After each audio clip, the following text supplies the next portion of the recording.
যে সকল মুসলিম দেশ শুধুমাত্র নামাজ, রোজা, হজ, কুরবানি আর ঈদের দিনের আনুষ্ঠানিকতাকেই ইসলাম ভেবে বসে আছেন, অথচ আল্লাহর আইন কানুন দণ্ডবিধির আলোকে সংবিধান তৈরি করছেন না, আল্লাহর আইন অনুযায়ী বিচার ফায়সালা করছেন না, তারা কখনোই মুসলমান না। কেননা আল্লাহ রাব্বুল আলামিন সূরা মায়েদার 44 থেকে 47 নম্বর আয়াতেও বলেছেন, যারা আল্লাহর আইন অনুযায়ী বিচার ফায়সালা করে না তারা কাফের, ফাসিক ও জালেম। এই হিসেবে বর্তমান বাংলাদেশের আইন প্রণেতারা কাফের, ফাসিক ও জালেম, কারণ ওরা আল্লাহর কোরআনের আইন পরিত্যাগ করে মানব রচিত আইন কানুন দণ্ডবিধির আলোকে রাষ্ট্র পরিচালনা করছে, ফলে এদের ঠিকানা হবে জাহান্নাম। আপনি যদি চান কোরআনের আলো, কোরআনের সৌন্দর্য সবার কাছে ছড়িয়ে যাক, তবে ভিডিওতে লাইক দিবেন, কমেন্ট করবেন এবং চ্যানেলটি সাবস্ক্রাইব করে পাশে থাকবেন। স্বাগতম মহাগ্রন্থ আল কোরআনের ধারাবাহিক তাফসিরে। আজকে ইনশাআল্লাহ আমরা পবিত্র কোরআনের সূরা মায়েদার 48 থেকে 50 নম্বর আয়াত পর্যন্ত আলোচনা করব। এই আয়াতগুলোতে মহান আল্লাহ রাব্বুল আলামিন বলেন, وأنزلنا إليك الكتاب بالحق مصدقا لما بين يديه من الكتاب ومهيمنا عليه فاحكم بينهم بما أنزل الله ولا تتبع أهواءهم عما جاءك من الحق لكل جعلنا منكم شرعة ومنهاجا ولو شاء الله لجعلكم أمة واحدة ولكن ليبلوكم فيما آتاكم فاستبقوا الخيرات إلى الله مرجعكم جميعا فينبئكم بما كنتم فيه تختلفون। হে মুহাম্মদ, আমি তোমার প্রতি সত্য দিন সহ এ কিতাব নাজিল করেছি। আগের কিতাব সমূহের যা কিছু অবিকৃত অবস্থায় তার সামনে মজুদ রয়েছে, এ কিতাব তার সত্যতা স্বীকার করে। শুধু তাই নয়, এ কিতাব তার উপর হেফাজতকারীও বটে। সুতরাং আল্লাহ তাআলা যেসব বিধিবিধান নাজিল করেছেন তার ভিত্তিতে তুমি এদের মধ্যে বিচার ফায়সালা করো। আর এ বিচারের সময় নিজের কাছে যা সত্য দিন এসেছে তার থেকে সরে গিয়ে তাদের খেয়াল খুশির অনুসরণ করো না। আমি তোমাদের প্রতিটি সম্প্রদায়ের জন্য শরীয়ত ও কর্মপন্থা নির্ধারণ করে দিয়েছি।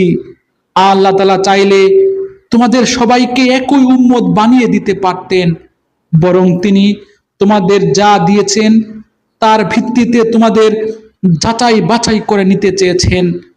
অতএব ভালো কাজে তোমরা সবাই প্রতিযোগিতা করো, কেননা আল্লাহ তাআলার দিকে হবে তোমাদের সকলের প্রত্যাবর্তন স্থল। এখানে তোমরা যেসব বিষয়ে মতভেদ করতে, অতঃপর তিনি অবশ্যই তা তোমাদের স্পষ্ট করে বলে দিবেন। وأن احكم بينهم بما أنزل الله ولا تتبع أهواءهم واحذرهم أن يفتنوك عن بعد ما أنزل الله إليك فإن تولوا فاعلم أنما يريد الله أن يصيبهم ببعض ذنوبهم وإن كثيرا من الناس لفاسقون। অতএব হে মুহাম্মদ, তোমার উপর আল্লাহ তাআলা যে আইন কানুন নাজিল করেছেন তুমি তার ভিত্তিতে এদের মাঝে বিচার ফায়সালা করো এবং কখনো তাদের খেয়াল খুশির অনুসরণ করো না, এবং তাদের থেকে সতর্ক থেকো। যা কিছু আল্লাহ তাআলা তোমার উপর নাজিল করেছেন তার কোনো বিষয়ে যেন তারা কখনো তোমাকে ফিতনায় না ফেলতে পারে। অতঃপর তোমার ফায়সালায় যদি এরা মুখ ফিরিয়ে নেয় তাহলে জেনে রাখো আল্লাহ তাআলা তাদের নিজেদের কোনো গুনাহের জন্যই তাদের কোনো রকম মুসিবতে ফেলতে চান। মানুষের মাঝে আসলে অধিকাংশই হচ্ছে অবাধ্য। أفحكم الجاهلية يبغون ومن أحسن من الله حكما لقوم يوقنون। তবে কি তারা পুনরায় জাহিলিয়াতের বিচার ব্যবস্থা তালাশ করছে, অথচ যারা আল্লাহকে দৃঢ়ভাবে বিশ্বাস করে তাদের কাছে আল্লাহ তাআলার চাইতে উত্তম বিচারক আর কে হতে পারে?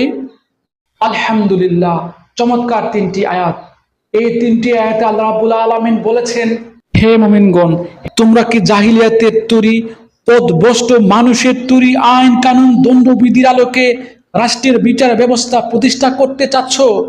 তোমরা কখনোই মানুষের তৈরি আইন কানুন দণ্ডবিধির আলোকে তোমাদের সংবিধান, তোমাদের বিচার ব্যবস্থা সাজিও না, বরং তোমরা আল্লাহর কোরআনের আইন কানুন দণ্ডবিধির আলোকে তোমাদের বিচার ব্যবস্থা সাজাও। আসলে সৃষ্টি যার, বিধান চলে তার। একটি মোবাইল যে তৈরি করে, তার নিয়মে সেই মোবাইলটি যদি চালানো হয়, তবে সেই মোবাইলটি সবচেয়ে ভালোভাবে চলবে। ঠিক একইভাবে আল্লাহ মানুষের সৃষ্টিকর্তা, তার নিয়মে যদি মানব জাতি চলে, তবে মানব সমাজ সবচেয়ে সুন্দরভাবে চলবে। তাছাড়া মানুষ আল্লাহর আইন বাদ দিয়ে যে সকল আইন কানুন দণ্ডবিধি ও সংবিধান তৈরি করছে, তা যুগে যুগে তিন ধরনের সমস্যা তৈরি করছে। যেমন কখনো তা শোষণমূলক হয়েছে, কখনো শ্রেণী বৈষম্য তৈরি করেছে, আবার কখনো তা ছিল সীমিত জ্ঞান ও পক্ষপাত দুষ্ট মানসিকতার ফল। পক্ষান্তরে আল্লাহর বিধিবিধান সবসময় এসব দুর্বলতা থেকে মুক্ত, কেননা আল্লাহ রাব্বুল আলামিন তিনি সর্বজ্ঞানী, নিরপেক্ষ, ন্যায়পরায়ণ।